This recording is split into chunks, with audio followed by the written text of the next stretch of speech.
এবারের মে দিবস অনেক কারণেই বিশেষ গুরুত্ব দাবি রাখে।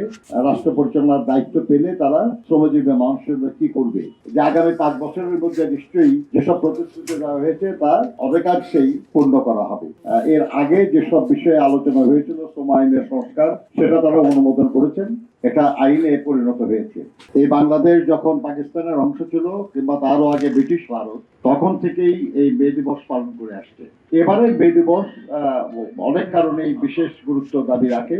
কারণ একটা গণতান্ত্রিক পরিবেশে একটা গণতান্ত্রিক ভাবে নির্বাচিত সরকার যখন রাষ্ট্র পরিচালনার দায়িত্বে, তখন আমরা এই মহান মে দিবস পালন করতে যাচ্ছি।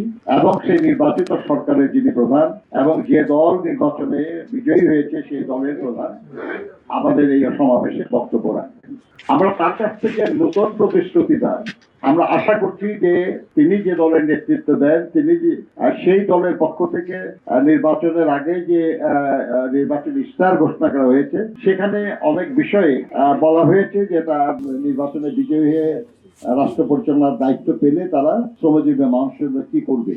মাত্র 2 মাস হয়েছে সরকার ক্ষমতায়। আশা করি না যে এই 2 মাস যথেষ্ট তাদের প্রতিশ্রুতি পালনের জন্য, কিন্তু আমরা এটা আশা করি যে আগামী 5 বছরের মধ্যে নিশ্চয়ই যেসব প্রতিশ্রুতি দেওয়া হয়েছে তা অনেকাংশেই পূর্ণ করা হবে। আমরা আমাদের বক্তব্যে এটা মনে করিয়ে দেওয়ার চেষ্টা করব, কিন্তু আমরা আশা করব যে এই সরকার তার সামর্থ্য পুরাটা নিয়েই চেষ্টা করবে আমাদের আকাঙ্ক্ষা পূরণের জন্য। আমরা অত্যন্ত আনন্দিত যে এই সরকার ক্ষমতা আসার পরে জাতীয় সংসদে এর আগে যেসব বিষয়ে আলোচনা হয়েছিল, শ্রম আইনের সংস্কার, সেটা তারা অনুমোদন করেছেন, এটা আইনে পরিণত হয়েছে।